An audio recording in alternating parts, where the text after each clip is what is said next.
I was reviewing quarterly reports in the back office when my general manager, Carlos, knocked on the door. His face was tight with frustration. "Sophia, we have a situation at table 12. I looked up from my laptop. "What kind of situation?" "There's a woman demanding a full refund. Says her steak was overcooked, but she ate the entire thing. Now she's screaming that her husband owns this restaurant and she shouldn't have to pay for anything." Her husband, the owner of my restaurant. The restaurant I'd built from nothing with my actual husband, Marco Valentini. I closed my laptop. "Let me guess. She's threatening to have you fired?" "Multiple times. She's causing a scene. Other guests are complaining." I stood up, smoothed my chef's coat. "Show me to table 12. We walked through the kitchen, past my line cooks prepping for dinner service, into the dining room. And there she was, Alexis Chen, my husband's ex-girlfriend from college, the woman who'd spent the past 3 years trying to get him back, who showed up at our restaurant opening, who sent him messages on his birthday, who refused to accept that he'd moved on. She was leaning back in her chair, arms crossed, entitled smirk on her face. Finally, someone who can actually help me. I've been waiting 20 minutes for my refund. I walked up to her table. "Ms. Chen, what seems to be the problem?" Her smirk widened. "You know my name? Good. Then you know my husband owns this place, Marco Valentini, and I'm not paying for this terrible meal." I pulled out my phone, texted Marco. "Honey, there's a woman at table 12 claiming to be your wife. She wants a refund for the meal she already ate. You might want to come see this." And what happened next? She never saw it coming. If you've ever watched someone lie about knowing the owner for special treatment, stay with me until the end. Your support means everything to me.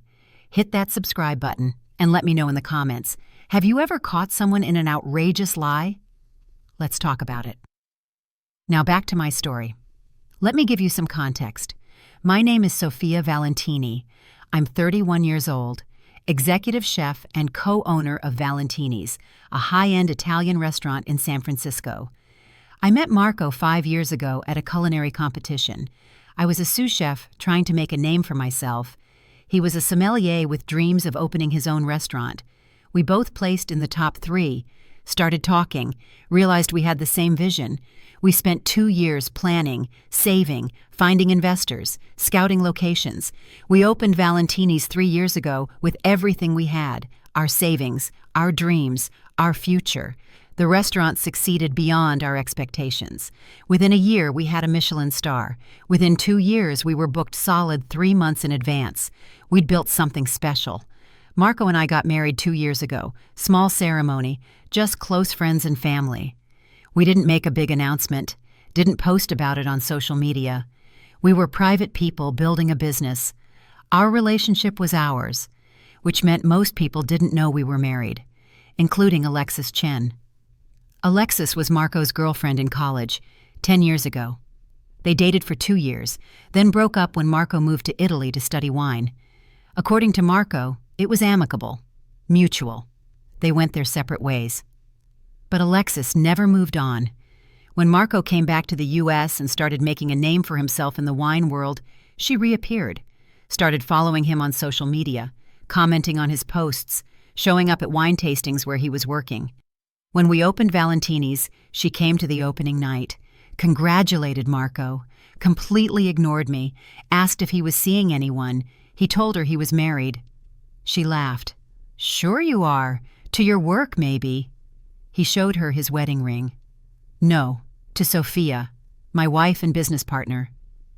She looked at me like I was a piece of furniture. "Her? Really?" Then she walked out. I thought that was the end of it. I was wrong. She started coming to the restaurant, always when Marco wasn't there, always causing small problems, complaining about her food, sending dishes back, never enough to ban her, but enough to be annoying. Carlos had mentioned her to me before. "That woman from table 12 is back. She's difficult every time." I'd let it slide. Difficult customers were part of the business, but I'd never personally dealt with her. Until today. And today she'd crossed a line, claiming to be Marco's wife, demanding refunds, using his name to get free meals. That wasn't just difficult. That was fraud. Alexis looked at me like I was an inconvenient server. Are you the manager? Finally. I need a full refund. This steak was overcooked. The wine was corked. The service was terrible. I shouldn't have to pay for any of this. Carlos stepped forward. Ma'am, you ate the entire steak. You finished the wine. You sent nothing back. I don't care. My husband owns this restaurant, Marco Valentini. He'll want to know his wife was served substandard food. Now give me my refund before I have him fire all of you. I pulled out my phone, showed her my lock screen, a photo of Marco and me, from our wedding. Him in a tux, me in a simple white dress, both of us cutting our wedding cake, in this very restaurant. Interesting, because Marco Valentini has been married to me for 2 years, so unless he's a bigamist, your claim is false. Her face went from entitled to shocked. That's photoshopped. Marco wouldn't marry someone like you. Someone like me? I'm the executive chef, the co-owner, the woman he built this restaurant with. We're 50-50 partners, equal owners. So when you claim to be his wife and demand refunds, you're lying to my face, in my own restaurant. You're lying. Marco never mentioned. Why would he mention his marriage to a customer, especially one who's been stalking him for 3 years? Her eyes went wide. Stalking? I'm not stalking. You came to our opening night. After he told you to leave him alone, you show up here monthly. You comment on every social media post. You send him messages on every holiday. That's stalking, Alexis. She stood up. I'm a paying customer. Who just claimed to be the owner's wife to get free meals? That's fraud. Carlos added quietly. Should I call the police, Mrs. Valentini? The other diners were watching now. Phones out, recording. This was going to be interesting. The front door opened. Marco walked in. Saw me, saw Alexis. His face went from confused to angry in 3 seconds. He walked straight to our table. Alexis, what are you doing here? Marco! Thank God. Your staff is being completely unreasonable. I just wanted... You told my staff you were my wife. I didn't say wife exactly. Carlos said you claimed your husband owns this restaurant, that you demanded refunds, that you threatened to have people fired. Is that true? She straightened up, tried to recover. I may have implied we had a relationship. We don't have a relationship. We dated 10 years ago. I've asked you multiple times to stop contacting me, to stop coming here, to leave me alone. But we had something special. We had something 10 years ago. Then it ended. I moved on. I met Sophia. I fell in love. I got married. I built a life. You need to accept that. He put his arm around me. This is my wife, Sophia Valentini. We've been married for 2 years. We own this restaurant together. She's the chef, the creative force behind every dish, the reason we have a Michelin star, and you just tried to defraud her by claiming to be me wife. Alexis looked between us, reality setting in, her fantasy crumbling. I didn't know you were actually married. You never posted about it. Because our marriage is private, personal, not for social media, not for ex-girlfriends who can't move on. But you were so nice to me. At the wine tasting last month, you talked to me for 20 minutes. I was polite, professional, because you were at an industry event. That's called networking, Alexis, not romantic interest. You said you'd see me around. Generic goodbye. Not an invitation, not a promise, just polite conversation. She grabbed her purse. This is ridiculous. I made a mistake. Can't we just move past it? I stepped forward. You didn't make a mistake. You deliberately lied about being Marco's wife. You ate an entire meal, then demanded a refund. You threatened my staff. That's not a mistake. That's fraud. I was just trying to get better service. By committing fraud? By lying about being married to the owner?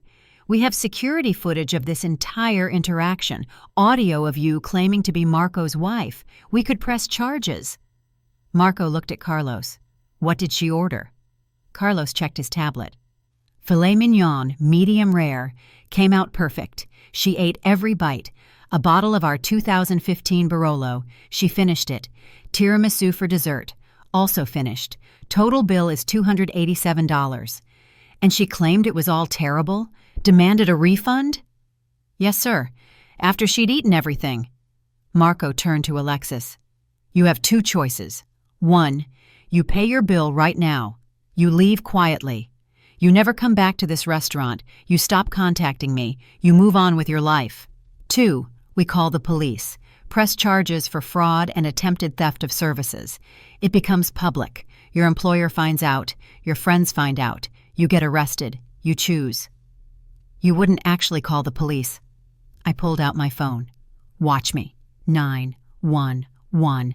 I'm 1 digit away from making this official. Her face went pale. Fine, I'll pay. But this is insane. I didn't do anything illegal. You committed fraud by claiming to be someone's spouse to obtain free services, I said calmly.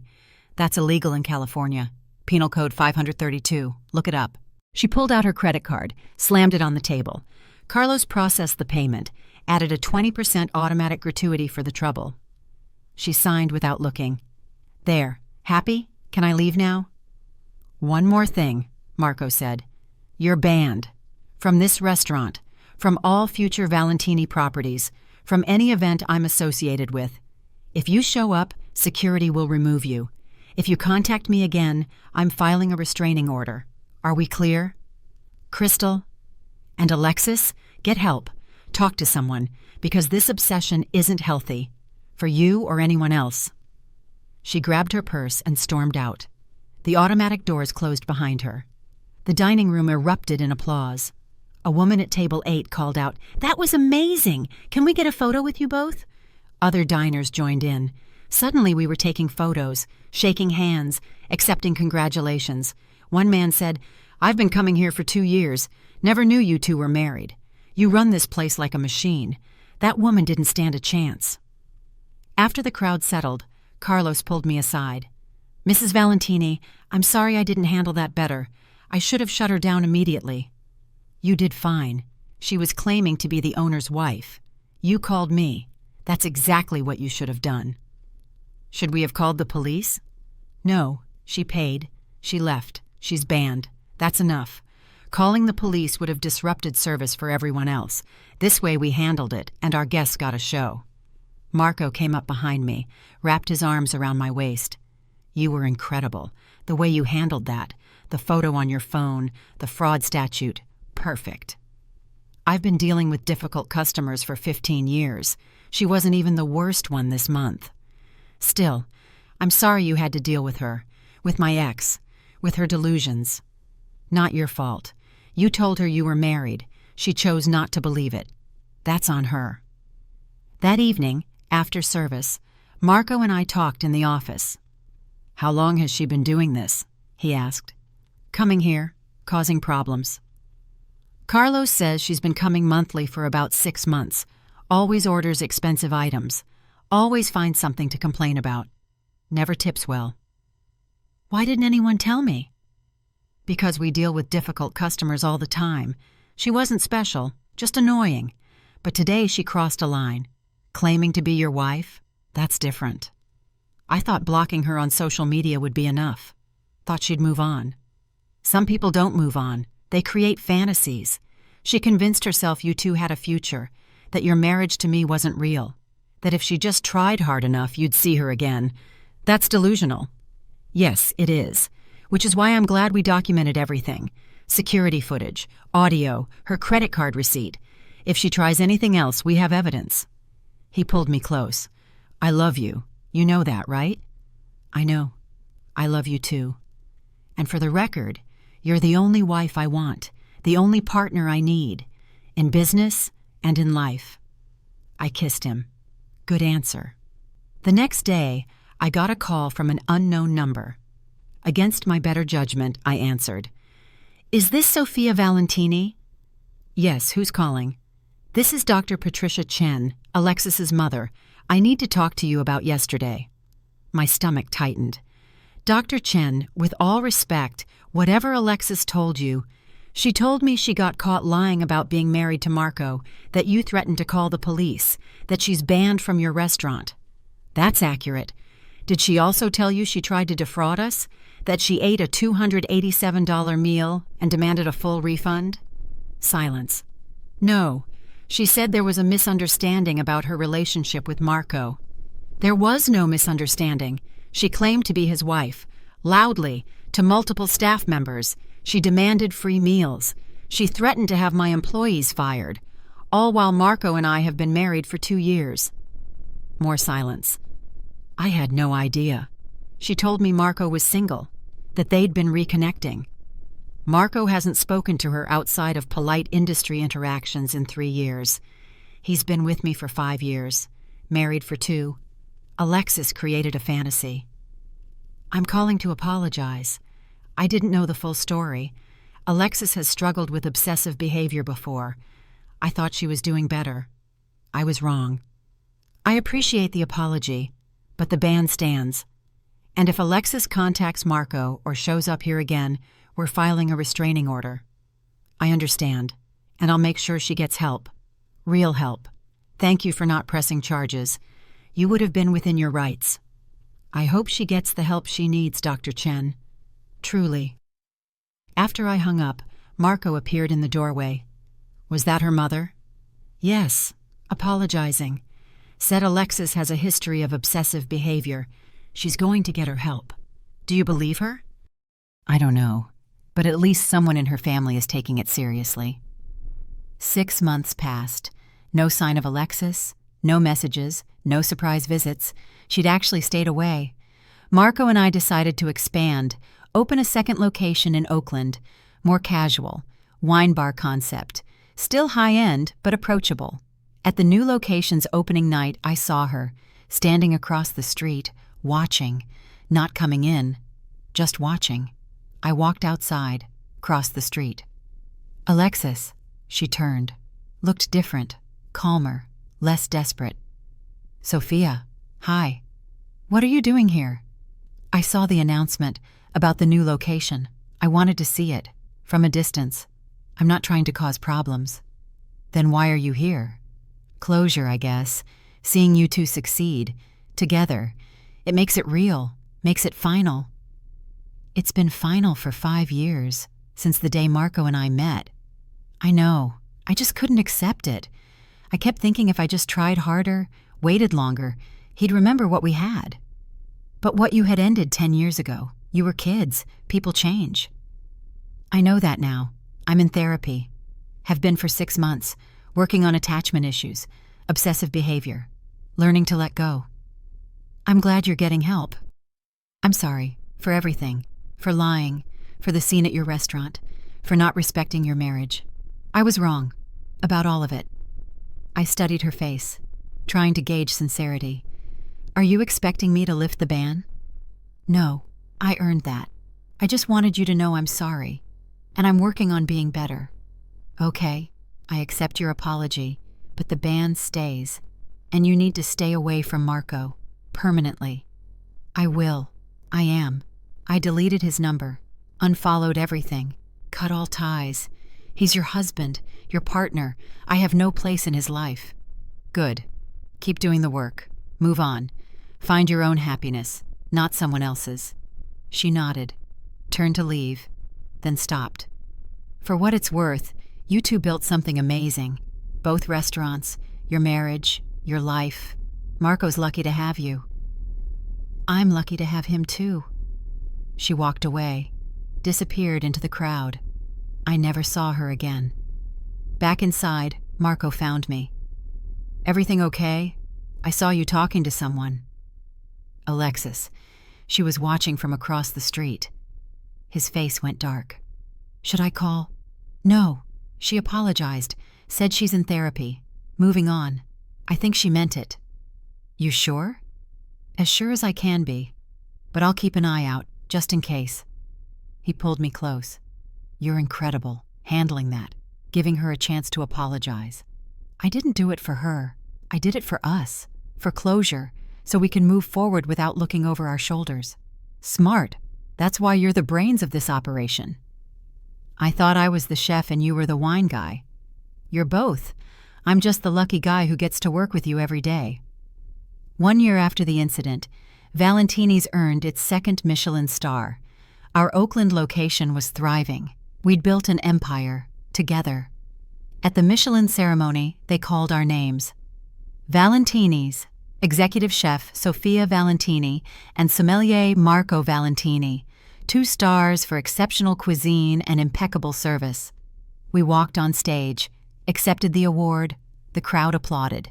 In my acceptance speech, I said, "This restaurant exists because 2 people believed in a dream. My husband Marco and I started with nothing but passion and a vision.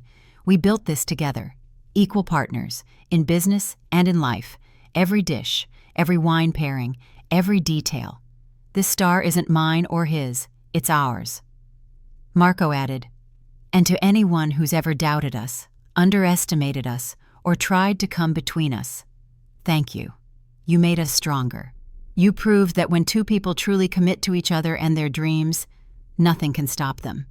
The audience laughed. They didn't know the full story, but we did.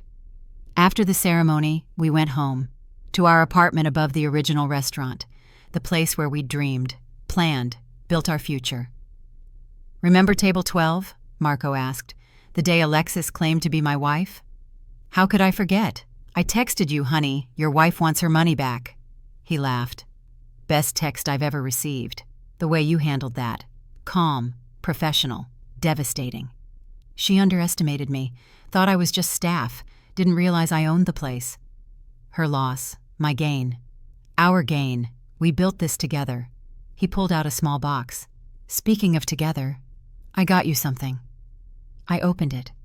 Inside was a necklace, a small gold pendant, 2 intertwined V's for Valentini. I had it made to remind you that we're a team. Always have been. Always will be. I teared up. It's perfect. You're perfect, and I'm grateful every day that you chose me, chose us, chose this life. Best choice I ever made. We stood there, in our apartment, above our restaurant, looking down at the city, at the empire we'd built, the life we'd created. Alexis had tried to insert herself into our story, tried to claim a place that wasn't hers, tried to break what we'd built. She failed, spectacularly, because you can't break something that's built on truth, on partnership, on real love. Today, I'm 32 years old, executive chef of 2 Michelin-starred restaurants, co-owner of a growing restaurant empire, and wife to my best friend and business partner. People still occasionally try to scam free meals, claim to know us, claim to be family or friends. But we have systems now, policies, clear boundaries, and when someone claims to be Marco's wife, the staff knows exactly what to do. Verify. Call me. Let me handle it. I wear my wedding ring to work now. Make it visible, not to flaunt it, but to establish truth. Marco does the same. We learned that lesson with Alexis, in our dining room, when she thought she could lie her way to free meals and sabotage our marriage at the same time. She was wrong on both counts. I'm Sofia Valentini. 2 years ago, a woman walked into my restaurant, claimed to be my husband's wife, demanded free meals, threatened my staff, did it right to my face. She didn't know I owned the restaurant, didn't know I was Marco's wife, didn't know I was standing right there. I showed her my wedding photo, exposed her lies, banned her permanently, and taught her that fraud has consequences. She got therapy, apologized, moved on, and I got confirmation that our marriage is strong enough to weather entitled exes and delusional fantasies. The real victory wasn't banning her. It was building something so strong that her lies couldn't touch it, building a partnership so solid that her fantasies couldn't crack it. Marco and I didn't just build restaurants. We built a life, a real one, based on trust, respect, and shared dreams, and no amount of fraudulent wives can take that away. That's the real power. Not revenge, not drama, just a solid foundation, clear boundaries, and the courage to defend what's yours. Alexis learned that the hard way, in a restaurant, in front of witnesses, by claiming to be someone's wife when the actual wife was 10 feet away. And me? I learned that sometimes the best response to a lie is simple truth, a wedding photo, a calm voice, and the knowledge that no one can take what's genuinely yours. Thank you, Alexis, for trying, for failing, for showing me exactly how strong my marriage really is. I wouldn't change a single thing. Thank you so much for watching. If this story touched your heart, please subscribe and hit the notification bell so you never miss an update. Your support truly means the world to me. And don't forget to share your thoughts in the comments. I love reading every single one of them. Each comment inspires me to keep creating stories for you. See you next time.